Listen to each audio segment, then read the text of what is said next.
ആ PTA പ്രസിഡന്റിന്റെ Facebook നമ്മളൊന്ന് പരിശോധിച്ചു നോക്കണം. അദ്ദേഹം NPP എന്ന് പറയുന്ന ഒരു പാർട്ടിയുടെ നേതാവായിട്ടാണ് അറിയപ്പെടുന്നത്. ഞാൻ അന്വേഷിച്ചു നോക്കി എന്താണ് ഈ NPP. അത് നാഷണൽ പീപ്പിൾസ് പാർട്ടി എന്ന് പറയുന്ന ഒരു പാർട്ടിയാണ്. മേഘാലയയിൽ ഈ പാർട്ടി മതേതര പക്ഷത്ത് നിൽക്കുന്നു. ഇവിടെ എത്തുന്ന സമയത്ത് ഇദ്ദേഹം ഇതിന്റെ ഒരു നേതാവായി നിലകൊള്ളുന്നു. ഇദ്ദേഹത്തിന്റെ ഫേസ്ബുക്ക് നോക്കുമ്പോൾ ഗാസയിലെ പിഞ്ചു കുഞ്ഞുങ്ങളെ കൊല്ലുന്ന വീഡിയോകൾ പോലും സന്തോഷത്തോടെ പങ്കുവെക്കുന്ന ഒരു മനോരോഗത്തിന് ഉടമയായ വ്യക്തിയാണ് ഈ സ്കൂളിന്റെ PTA president. Totally brutal education. I mean, beyond the curriculum, we teach our youth.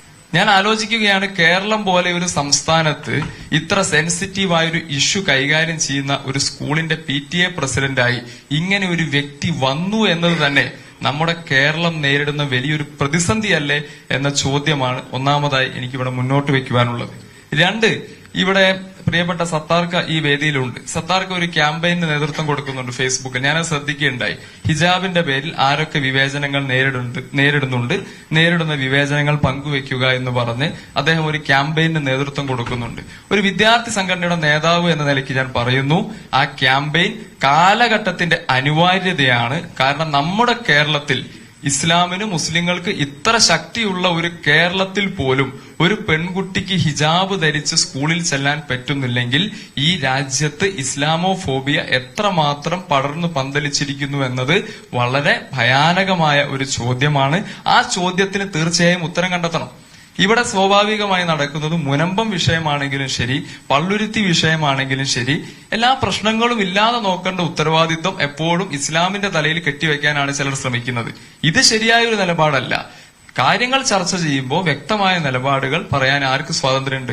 ഈ രാജ്യത്തെ മുസ്ലിങ്ങൾക്കും സ്വാതന്ത്ര്യമുണ്ട്. എപ്പോഴും നാട്ടിൽ പ്രശ്നം ഉണ്ടാവാതിരിക്കുക എന്നത് മുസ്ലിങ്ങളുടെ മാത്രം ഉത്തരവാദിത്തം എന്ന നിലയ്ക്ക് അവരവരുടെ അവകാശങ്ങളെ പറ്റി മിണ്ടാതിരിക്കണമെന്ന ഒരു ഒരു സൈലന്റ് ആയിട്ടുള്ള അജണ്ട കേരളത്തിൽ നടപ്പാക്കാൻ ചില ശ്രമങ്ങൾ നടക്കുന്നുണ്ട്. അത് ശരിയല്ല. മുനമ്പത്താണെങ്കിലും പള്ളുരുത്തിയിലാണെങ്കിലും, മുനമ്പത്തെ ഒരു സിവിൽ കേസാണ്, പള്ളുരുത്തിയിൽ ഒരു ഭരണഘടനാ വിഷയമാണ്. ഈ രാജ്യത്തിന്റെ ലിഖിതമായ ഭരണഘടനാ നിയമങ്ങൾ അനുസരിച്ചുകൊണ്ട് വേണം ആ പ്രശ്നങ്ങൾക്ക് പരിഹാരം കണ്ടെത്താൻ എന്നുള്ളതാണ് രണ്ടാമതായി എനിക്ക് പറയാനുള്ളത്. മൂന്നാമതായി പറയാനുള്ളത്, ഇവിടെ മതങ്ങൾ തമ്മിൽ വലിയ സ്പർദ്ധയുണ്ടാക്കാൻ കേരളത്തിലെ ക്രൈസ്തവരും മുസ്ലിങ്ങളും, ഞാൻ കൊടുവള്ളി എന്ന് പറയുന്ന ഒരു പ്രദേശത്താണ് ജനിച്ചു വളർന്നത്. കൊടുവള്ളി എന്ന് പറയുന്ന പ്രദേശത്ത് മുസ്ലിങ്ങൾ ഭൂരിപക്ഷം താമസിക്കുന്ന ഒരു സ്ഥലവും അവിടെ വോട്ടർ ലിസ്റ്റിൽ വോട്ടുള്ള ഏക ക്രിസ്ത്യാനിയാണ് ഞാൻ.